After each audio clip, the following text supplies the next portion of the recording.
Hello friends, आपका स्वागत है आपके अपने चैनल एक्सेल पर। आज हम डिस्कस करेंगे कैटक्यू वायरस ऑल्सो नोन एज सीक्यूवी के बारे में। शुरू करने से पहले मैं आपको ये बता दूं कि ये वायरस कैट्स से बिल्कुल भी नहीं फैलता। ये बेसिकली मॉस्किटोज से स्प्रेड होता है। इसका जो नाम है वो कंफ्यूज कर सकता है, so please keep this in mind.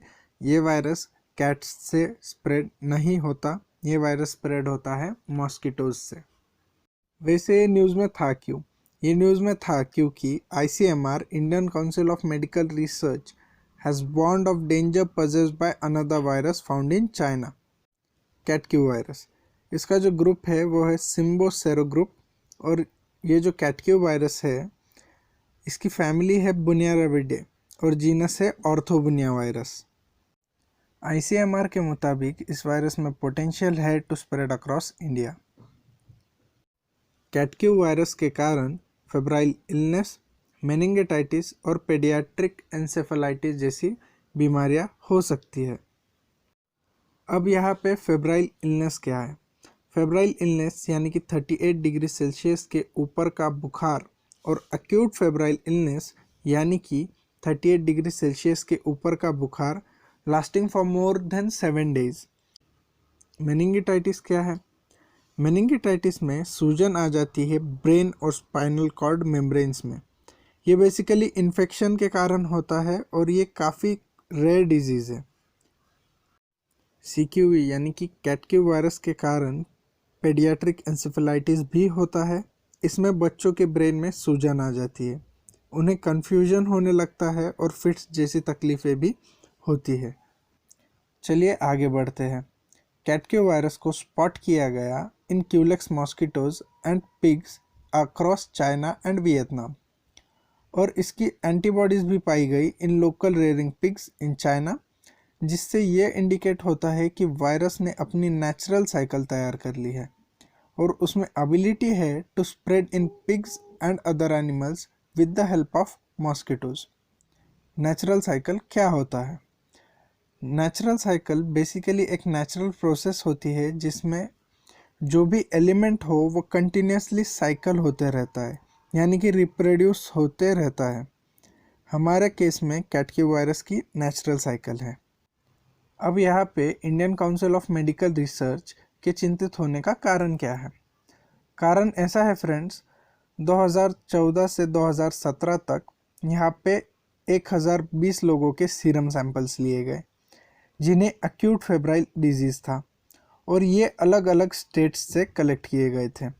806 Karnataka से थे, 116 महाराष्ट्र से, 51 केरला से, 27 गुजरात से और 20 मध्य प्रदेश से।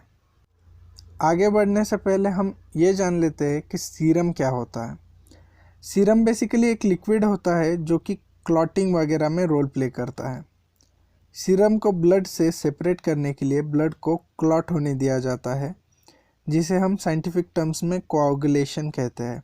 फिर उसे सेंट्रीफ्यूज करके क्लॉटेड ब्लड और ब्लड सेल्स को सेपरेट कर लिया जाता है। जो लेफ़्ट ओवर लिक्विड होता है उसे हम सीरम कहते हैं।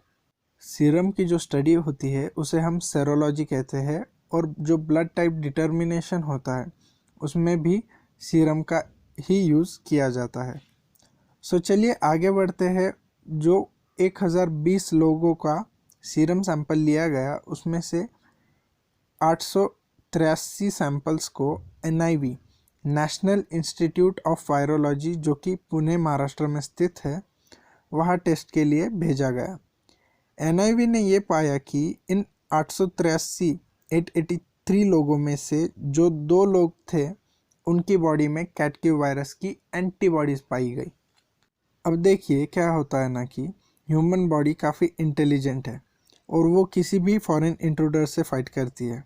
सो ऐसे इंट्रूडर से फाइट करने के लिए ह्यूमन बॉडी एंटीबॉडीज़ तैयार करती है।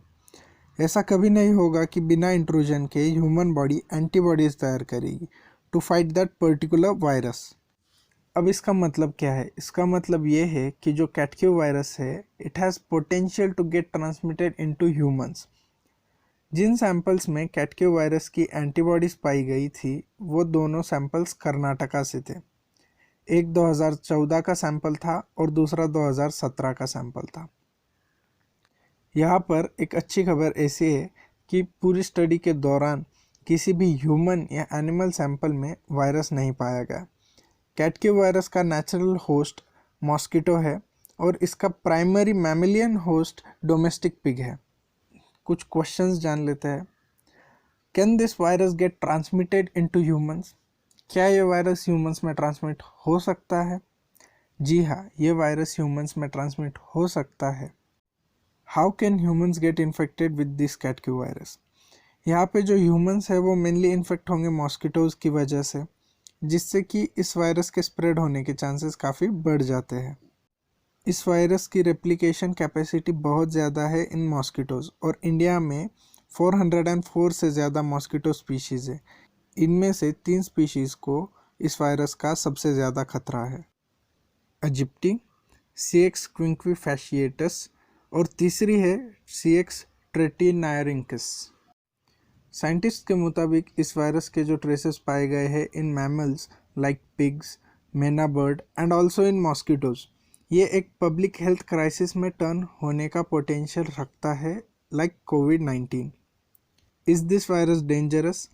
ये अभी के लिए क्लियर नहीं है, लेकिन इस वायरस की बीमारी फैलाने की कैपेसिटी बहुत ज़्यादा है, प्लस इसमें म्यूटेशन के चांसेस भी है जब ये virus one species to another species transmit करेगा। अभी के लिए बस इतना ही। अगर आपको ये वीडियो पसंद आई तो प्लीज़ वीडियो को लाइक करिए और इस वीडियो को ज़्यादा से ज़्यादा शेयर करिए ताकि लोगों को इस बीमारी के बारे में ज़्यादा से ज़्यादा इन्फॉर्मेशन मिले, और एक्सेल को सब्सक्राइब करके नोटिफिकेशन बेल ज़रूर दबाएं। Thanks for watching, be happy.